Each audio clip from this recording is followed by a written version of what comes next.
Hello everyone, my name is Saba Imran and I am postgraduate student at Jinnah University. तो आज हम इस video में discuss करेंगे कोविड-19 के मेजर एस्पेक्ट्स के हवाले से। तो चलिए जल्दी से टॉपिक्स देख लेते हैं।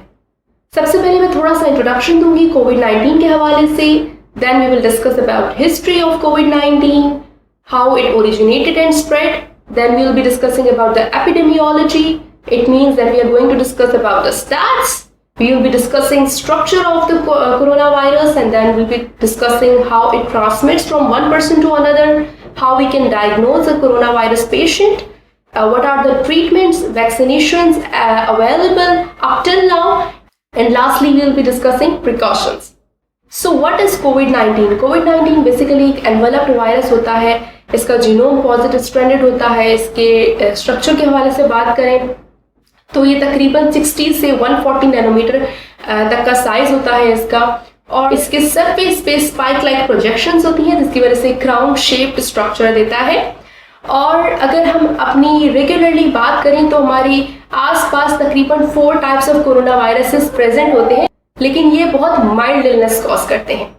तो ये जो 4 टाइप्स हैं इसमें HKU1, NL63, 229E and OC43 शामिल है. तो क्या ऐसा है कि ये वायरस जो है पहले भी एनिमल से ह्यूमन में ट्रांसफर हुआ है? तो तकरीबन 2 डेकेड्स का डाटा बताता है कि 2002 से 2003 के दरमियान में एक वायरस आया था और 2012 में एक वायरस आया था. जो वायरस 2002 से 2003 के दरमियान में आया था तो उसको सार्स कोरोना वायरस के हवाले से हम जानते हैं. ये वायरस बेसिकली चाइना में गुआंगडोंग प्रोविंस के अंदर ओरिजिनेट हुआ था. इसका जो ओरिजिन था वो बैट थी. बैट से फिर ये इंटरमीडिएट होस्ट यानी कि उसने अपना इंटरमीडिएट होस्ट जो है पाम सिविट कैट्स को बनाया एंड देन ये फिर इस तरह से ह्यूमंस में ट्रांसफर हुआ. इसका मोर्टेलिटी रेट तकरीबन 11% था, जो कि एक वाकई ही कोरोना वायरस के हवाले से एक बहुत बड़ा नंबर है. जो सेकंड क्रॉसओवर हुआ था ये 2012 में हुआ था. इस वायरस को हम मर्स कोरोना वायरस के हवाले से पहचानते हैं, जैसे मिडिल ईस्ट रेस्पिरेटरी सिंड्रोम. इसका ओरिजिन जो था वो बैट से था, फिर जो इंटरमीडिएटरी होस्ट बना वो कैमल्स थे एंड देन इस तरह से फिर ह्यूमंस तक आया. जहां पर जिस जगह पर ये फर्स्ट देखा गया वो सऊदी अरेबिया था. इसका मोर्टेलिटी रेट तकरीबन 34% है. अब बात करते हैं ये कोरोना वायरस जो 2019 में आया है ये क्या है. बेसिकली इसका ओरिजिन भी बैट ही है, लेकिन इसका इंटरमीडिएट होस्ट अभी तक हमें पता नहीं है. कुछ साइंटिस्ट बोलते हैं कि इंटरमीडिएट होस्ट पेंगोलिन्स हैं, कुछ बोलते हैं snakes, but still we are getting information कि जो इंटरमीडिएट होस्ट है वो कौन है. डिफरेंट स्टडीज की गई तो उससे पता चलता है कि ये जो कोरोना वायरस है ये सार्स से काफी ज्यादा रिजेंबल करता है. इसी वजह से इस कोरोना वायरस को सार्स कोरोना वायरस 2 का नाम दिया गया है. अब बेसिकली ये वायरस किस तरह से ओरिजिनेट हुआ और स्प्रेड हुआ. तो 2019 दिसंबर में हुआ ये कि अचानक से बहुत सारे केसेस हॉस्पिटल में रिपोर्ट होने लगे विद द सेम सिम्टम्स. अब जब इन्वेस्टिगेशन की गई तो देखा गया कि मोस्ट ऑफ द केसेस का इनिशियल एक्सपोजर हुनान होलसेल सी फूड मार्केट थी. तो चाइना ने 31 जनवरी को WHO को इन्फॉर्म किया कि we are having outbreak and then फिर WHO ने वेरी नेक्स्ट डे 1 जनवरी 2020 को हुनान की जो होलसेल सी फूड मार्केट थी उसको बंद करवाया. ऑन 7 जनवरी डिफरेंट स्टडीज के बाद पता चला कि ये जो वायरस है कोरोना वायरस की फैमिली से ही बिलोंग करता है. अब चूंकि न्यू ईयर आ रहा था और मैसिव ट्रैवलिंग हुई, एक जगह से लोगों ने दूसरी जगह पे ट्रैवल किया, इसलिए ये जो वायरस है काफी ज्यादा तेजी से स्प्रेड हुआ है. अब तक तकरीबन 15 मार्च 2020 की रिपोर्ट के मुताबिक 173 कंट्रीज को अब तक कोरोना वायरस ने हिट कर दिया है और अब WHO ने इसको पेंडेमिक डिक्लेयर कर दिया है. इसका मतलब है कि ये जो अब इन्फेक्शन है, ये जो वायरस है, इसने कॉन्टिनेंट्स क्रॉस कर लिए हैं. इस वायरस का जो बेसिक रिप्रोडक्शन रेट है वो तकरीबन 2 से 6.47 है, जबकि H1N1 पेंडेमिक फ्लू का 1.3 था, सार्स का 2 था. Basically basic case reproduction rate क्या है? एक इनिशियल केस से या 1 केस से कितने केसेस जनरेट हो रहे हैं अगर हम ये कहते हैं कि इन्फेक्शन के जो केसेस हैं वो खत्म हो रहे हैं, then the basic case reproduction rate must be less than 1, but लेकिन इसका 2 से तकरीबन 6.47 है, which is a big number. तो अब थोड़ी सी बात कर लेते हैं स्ट्रक्चर के ऊपर। तो स्ट्रक्चर में हमारे पास 4 चीजें शामिल हैं, जिसमें spike glycoprotein, RNA and N protein, envelope, haemagglutinin, esterase, dimer. Spike glycoprotein का बेसिक फंक्शन होता है अटैचमेंट। ये वायरस को सेल के साथ अटैच करने में बहुत ज्यादा इंपॉर्टेंट रोल प्ले करता है। मोर और लेस हीमोग्लूटिनिन, ईस्टरेज, डाइमर का भी यही फंक्शन होता है, लेकिन हीमोग्लूटिनिन, ईस्टरेज का यूनिक फंक्शन ये है कि ये सियालिक एसिड रिसेप्टर्स जो कि सेल सरफेस पे, ह्यूमन सेल सरफेस पे मौजूद होते हैं, उनको कट करता है और इस तरह से वायरस को हेल्प करता है सेल के अंदर पेनिट्रेट होने में। एनवेलप के हवाले से अगर हम बात करें तो एनवेलप इज समथिंग जो कि बहुत ज़्यादा इम्पॉर्टेंट है वायरस के लिए।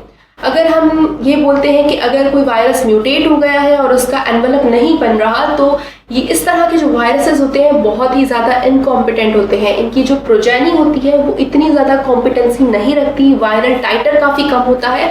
इसीलिए यही वजह है कि एनवेलप जो होता है इनकी कॉम्पिटेंसी को रिटेन रखने में बहुत ज़्यादा इंपॉर्टेंट रोल प्ले करता है। आरएनए और एन प्रोटीन के हवाले से बात करें तो RNA is a nucleic acid और एन प्रोटीन इसको इंटैंगल रखता है साथ में और न्यूक्लियोकैप्सिड बनाने में हेल्प करता है। तो ये आरएनए जो होता है ये बेसिकली बहुत ज़्यादा एरर प्रोन होता है। अगर हमने किसी एक वायरस के खिलाफ कोई वैक्सीनेशन तैयार की है और after certain period of time virus mutate हो गया है और कहीं कोई नया वायरस आया है, तो इसकी वजह से ये होगा कि जो पुरानी वैक्सीनेशन होगी वो फंक्शनल नहीं रहेगी। अब ये वायरस किस तरह से स्प्रेड हो रहा है? अगर किसी एक इंडिविजुअल को कोविड-19 का इन्फेक्शन है और उसने स्नीज किया है या कॉफ किया है, तो जो एरोसोल्स जनरेट होंगे वो तकरीबन 1 से 2 मीटर के डिस्टेंस तक ट्रैवल करेंगे। इस विसिनिटी में अगर कोई भी इंडिविजुअल खड़ा हुआ है, उसने उन एरोसोल्स को इनहेल कर लिया है, तो उसको इन्फेक्शन हो सकता है। या फिर ये 1 से 2 मीटर के डिस्टेंस तक ये जो एरोसोल्स होते हैं ये सेटल हो जाते हैं सरफेसेस के ऊपर। जब ये सेटल हो जाते हैं तो कोई दूसरा इंडिविजुअल हेल्थ केयर वर्कर आके उस सरफेस पे हाथ लगाए और अपने हैंड वॉश के बगैर अपनी आंखों पे, अपने कानों पे, अपने मुंह पे अगर हाथ लगाता है तो इस सोर्सेज से ये जो वायरस है एंटर कर जाता है ह्यूमन बॉडी के अंदर।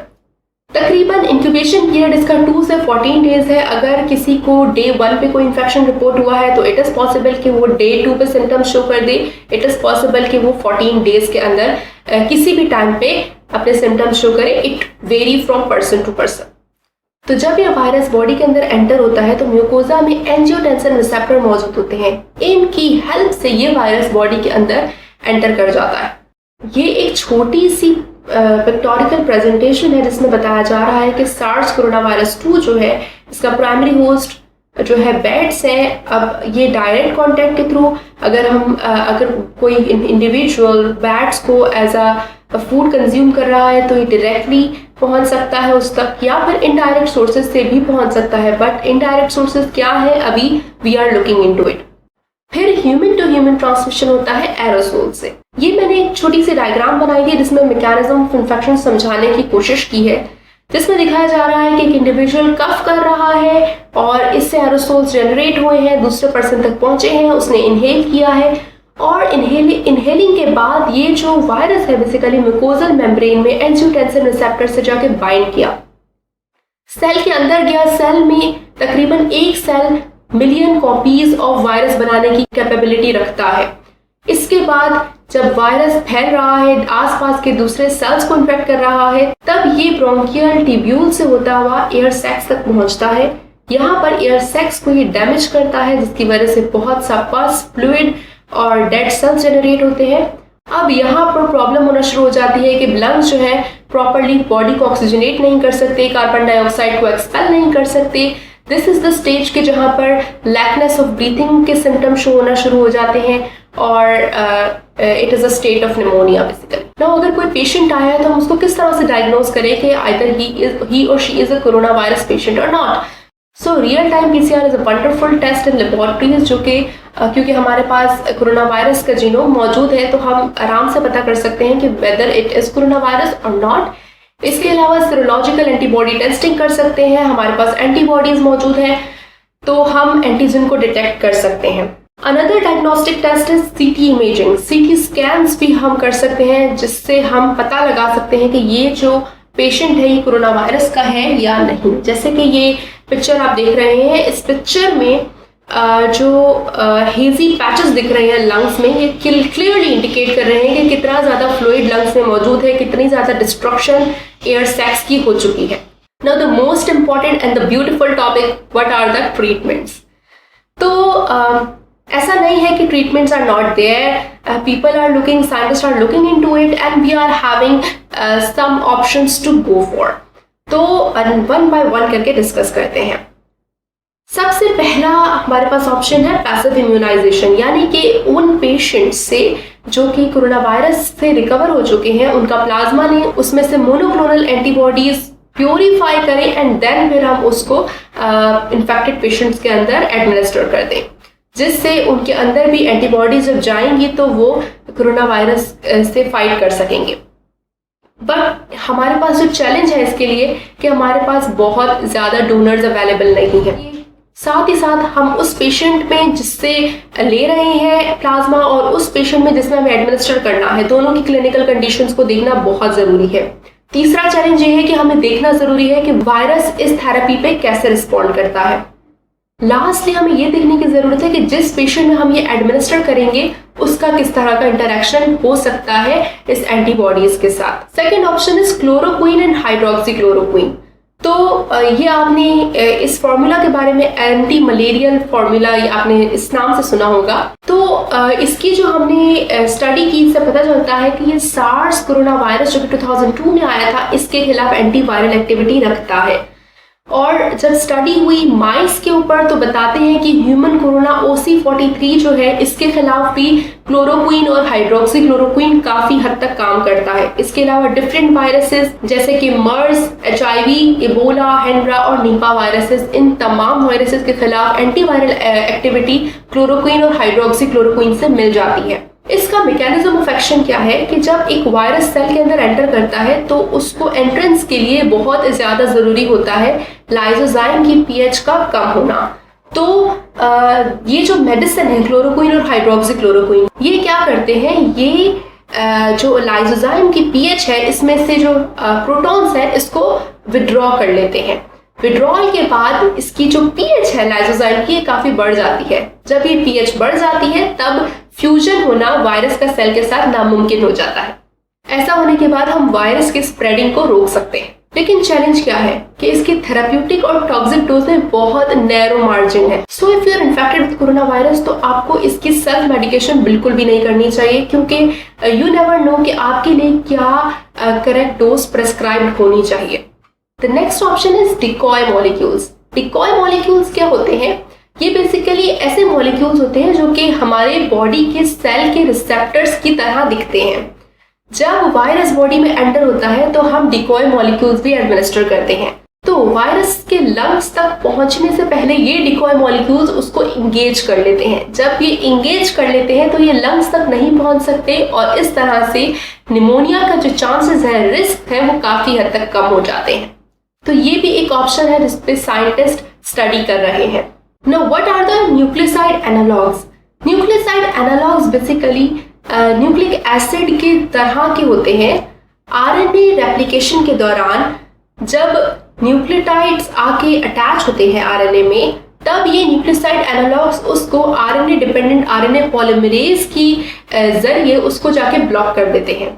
जब वहां पे चेन टर्मिनेट हो जाती है तो आफ्टर दैट चेन टर्मिनेशन जो है वायरस की फर्दर रेप्लिकेशन नहीं हो सकती, वायरस जो है अपनी फर्दर प्रोजेनी नहीं बना सकता। इसी तरह से हम वायरस के फर्दर स्प्रेडिंग को रोकते हैं। इसमें दो बहुत ही मशहूर ड्रग्स फेविपिराविर और रेमडेसिविर, ये बहुत ज़्यादा ट्राई किए जा चुके हैं, फेज 3 क्लिनिकल ट्रायल्स तक पहुंच चुके हैं। Phase 3 clinical trials is like 3000 samples of corona virus patients. अब यहाँ तक अगर साइंटिस्ट के प्रेडिक्शंस अगर सही रहे तो ड्रग अप्रूवल भी बहुत जल्द ही मिल जाएगा। The next option is protease inhibitors. Protease basically क्या एंजाइम्स होते हैं? जब वायरस बनता है, जब एमआरएनए ट्रांसलेट होता है तो वो डिफरेंट प्रोटीन्स में होता है। ये प्रोटीन्स आपस में एक जगह गैदर हो जाती हैं और पॉलीप्रोटीन बनाती हैं। अब यहाँ पर वायरस एक एंजाइम रिलीज करता है प्रोटीएज। ये प्रोटीएज इन प्रोटीन्स को जाके तोड़ता है। जब ये तोड़ता है तो डिफरेंट स्ट्रक्चरल प्रोटीन्स अपनी जगह ले लेती हैं और स्ट्रक्चर बनाने में हेल्प करती हैं। तो प्रोटीएज इनहिबिटर्स का काम क्या होता है कि वो वहां पर जाके उस प्रोटीएज एंजाइम को जाके ब्लॉक कर देते हैं। तो अगर प्रोटीएज अपनी एक्टिविटी परफॉर्म नहीं कर सका तो आगे वायरसेस जो हैं वो फर्दर मूव ऑन नहीं हो सकेंगे। ये प्रोटीएज इनहिबिटर्स बेसिकली सार्स और मर्स के खिलाफ बहुत ज्यादा पॉजिटिव रिजल्ट हमें मिले हैं। अब जो HIV प्रोटीएज इनहिबिटर्स हैं ये क्लिनिकल ट्रायल्स पे हैं। वी आर लुकिंग के क्या रिजल्ट्स आते हैं कोरोना वायरस के पेशेंट्स के ऊपर। वंस अगर कोरोना वायरस के पेशेंट्स पे HIV प्रोटीएज इनहिबिटर्स काम कर रहे हैं तो it is very near future के हमें ड्रग अप्रूवल की गुड न्यूज मिल जाए। Now, what are the vaccines available? हम बहुत परेशान हैं कि क्या इस वायरस से बचने की कोई वैक्सीन नहीं हो सकती। So don't worry, क्योंकि साइंटिस्ट ने वैक्सीन भी ढूंढ निकाली है। So Clover Biopharmaceuticals ने एक एस ट्राइमर बनाया है। तो बेसिकली ये जो एस ट्राइमर है ये उस एस प्रोटीन की ही शक्ल है।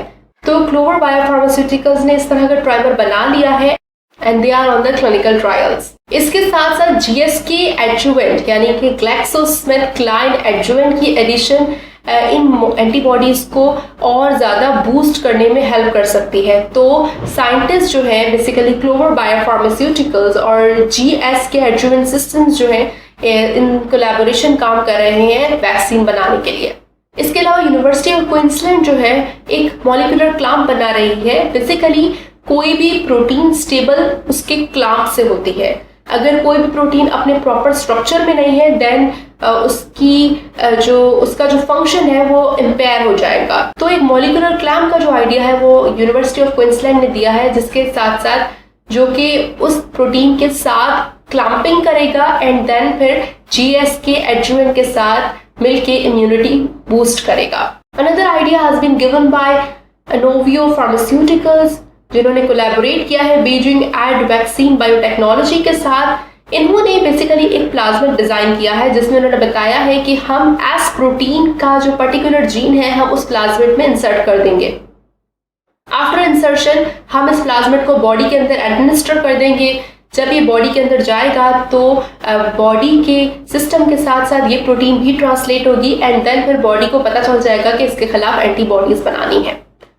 मॉडर्ना इनकॉर्पोरेशन का भी इससे मिलता जुलता आइडिया है, जिन्होंने कहा है कि हम mRNA को एज अ वैक्सीन इस्तेमाल करेंगे, क्योंकि mRNA बेसिकली वो चीज होती है जो कि ट्रांसलेट होती है इनटू प्रोटीन्स। तो स्पेसिफिक यूनिट ऑफ वायरस जैसे कि एस प्रोटीन, इसका जो जीन है वो उसका जो पर्टिकुलर mRNA सेगमेंट है उसको हम इनकॉर्पोरेट कर देंगे बॉडी के अंदर and then we will see that how body is working with it. क्योंकि जैसे जैसे फिर जो बॉडी का mRNA है, जो ह्यूमन सेल mRNA है वो ट्रांसलेट होता जाएगा, इसी तरह से वायरल mRNA भी ट्रांसलेट होता जाएगा।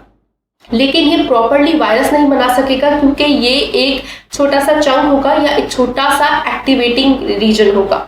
सो these were the ideas of different vaccines. Now come on to precautions. Precautions के हवाले से बात करें तो अगर कोई कोविड-19 का पेशेंट सस्पेक्टेड है या फिर कंफर्म है, बोथ केसेस में इट इज इम्पोर्टेंट कि उसको आइसोलेट किया जाए क्योंकि सोशल डिस्टेंसिंग वर्क करेगी एंड सोशल डिस्टेंसिंग की वजह से हम उन एरोसोल्स को रोक सकते हैं। जब ये एरोसोल ज्यादा ट्रांसफर नहीं होंगे, चीजें कंटामिनेट नहीं होंगी तो इट्स गोइंग टू हैपन कि वो वायरस उस बॉडी में ही रहेगा और जब बंदा रिकवर कर जाएगा तो वो वायरस सर्कुलेट नहीं करेगा।